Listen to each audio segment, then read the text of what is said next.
Welcome friends, প্রত্যেকে স্বাগত আমাদের ইউটিউব চ্যানেলে। যে সমস্ত ভিউয়ার্সরা প্রথম চ্যানেলটি দেখছেন তারা অবশ্যই চ্যানেলকে সাবস্ক্রাইব করে দেবেন এবং চ্যানেলের পাশে দেখা বেল আইকনটি প্রেস করবেন, যাতে এই ধরনের খবরাখবর সবচেয়ে দ্রুত আপনার কাছে পৌঁছে যায়। তো আজকে যে বিষয় নিয়ে কথা বলবো সেটা হচ্ছে দীর্ঘ অপেক্ষার অবসান ঘটল। অর্থাৎ অবশেষে 42,949 এবং 16,500 প্যানেল প্রকাশের মামলা, যেটা ডিভিশন বেঞ্চে ওঠার কথা ছিল, সেটি কিন্তু লিস্টেড হলো। একটা লং টাইম ব্যাক 5ই মার্চ হওয়ার কথা ছিল, সেখান থেকে অনেকটা সময় অতিবাহিত হয়ে আগামী 18ই মার্চ এই মামলাটা লিস্টেড হয়েছে। কোন কোর্টে না, নতুন যে ডিভিশন বেঞ্চ গঠন হচ্ছে, অর্থাৎ জাস্টিস সোমেন সেন বাবু যিনি বসেছিলেন এর আগে গ্রুপ বি ম্যাটারের ক্ষেত্রে, তো সেই বেঞ্চ যখন চেঞ্জ হয়ে গেল, অর্থাৎ সেটা জাস্টিস তহব্বত বাবুর বেঞ্চে কিন্তু উঠছে মামলাটা। আগামী সোমবার কিন্তু লিস্টেড হচ্ছে মামলাটা।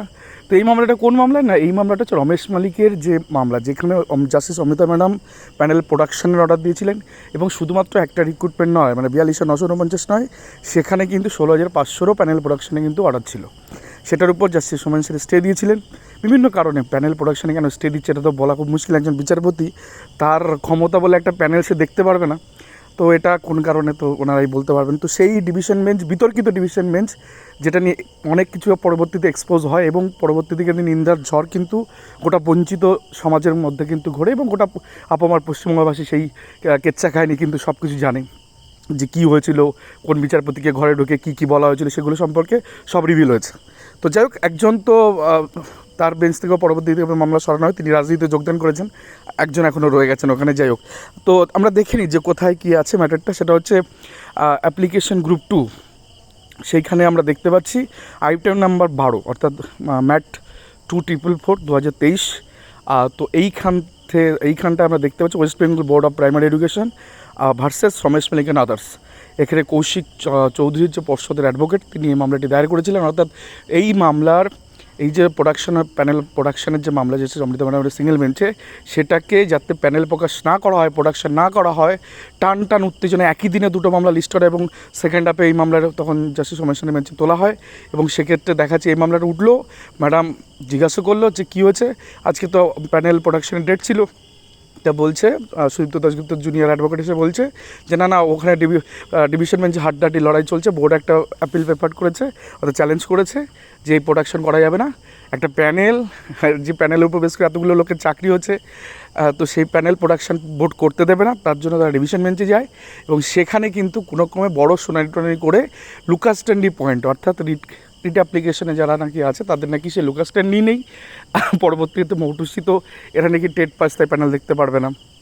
কিন্তু এই টেট পাস, এটা যেমন একটা ঘটনা, তেমনি আরেকটা ঘটনা মৌটুসির হয়, সেখানেও তাই সে টেট পাস, সেও যখন প্যানেল দেখতে চাইলো, মানে প্যানেলের প্রকাশের অর্ডার দিল, সেটা নিয়েও কিছু দল তো সুপ্রিম কোর্ট পর্যন্ত দৌড়ে চলে গেল, সেখানে গিয়ে স্টে ফেলে দিল। আবার ওই মামলাটা পার্টিকুলার ওই মামলাটা স্টে ছিল, আর দেন ডিভিশন বেঞ্চ সেটাকে খারিজ করে দিল, না প্যানেল দেখা যাবে না, যতক্ষণ জাস্টিস সোমেন সেন ছিল। তো যাই হোক, এই হচ্ছে ঘটনা। তো এইখানে কিন্তু আপাতত ডিভিশন বেঞ্চ যদি নিজে মনে করে নতুন ডিভিশন বেঞ্চ না প্যানেল প্রোডাকশন করা যেতে পারে, তাহলে যদি নিজে স্টে তুলে দেন, তাহলে বেশ কয়েকদিনের মধ্যে, যেহেতু এপ্রিলের 24 তারিখ মেবি রমেশ মালিক মামলা সিঙ্গেলে আছে, তো আশা করি এর মধ্যে দ্রুত হয়তো টেনশন করিয়ে সিঙ্গেল বেঞ্চে যদি স্টে উঠে যায়, তাহলে সিঙ্গেল বেঞ্চ আবার পুনরায় শুনানি করিয়ে কিন্তু সেক্ষেত্রে প্যানেল প্রোডাকশন করা যেতে পারে। এইটার জন্য ম্যাডাম অপেক্ষা করছেন দীর্ঘদিন, তো সেইগুলো হচ্ছিল না। এই মুহূর্তে দাঁড়িয়ে সবথেকে বড় খবর যেটা, ডিভিশন বেঞ্চে আগামী সোমবার যে মামলাটা আছে, সোমবার মেবি কোর্ট বন্ধ, তো মঙ্গলবার কিন্তু এই মামলা উঠতে চলেছে জাস্টিস তহব্বত চক্রবর্তী বাবুর বেঞ্চে। এখন এইখানে যদি স্টে উঠে যায়, তাহলে মোদ্দা কথা প্যানেল বেরিয়ে আসছে দুটো রিক্রুটমেন্ট, যেটা নিয়ে প্রাথমিক শিক্ষা পর্ষদ মানে ভীষণ পরিমাণে আপ্রাণ চেষ্টা হচ্ছে যাতে না প্রকাশিত হয়। কী আছে প্যানেলে তো ওনারাই জানে, আমরা তো জানি না। তো প্যানেলটা বাইরে আসলে দেখা যাবে, দুধ কা দুধ পানি কা পানি হয়ে যাবে। তো সেই প্যানেল প্রকাশের মামলা কিন্তু ভীষণ গুরুত্বপূর্ণ সবার পাখির চোখে, এটা কারণ লাইভ স্ট্রিমিং হয় কোর্টে। তো প্রত্যেকেই বলবো এই কোর্টে কিন্তু তাকিয়ে থাকতে, যেখানে গিয়ে আগামী মঙ্গলবার কিন্তু এই মামলা উঠছে। তো ধন্যবাদ সকলকে, অবশ্যই চ্যানেলটা ভালো লাগলে সাবস্ক্রাইব করে দিন।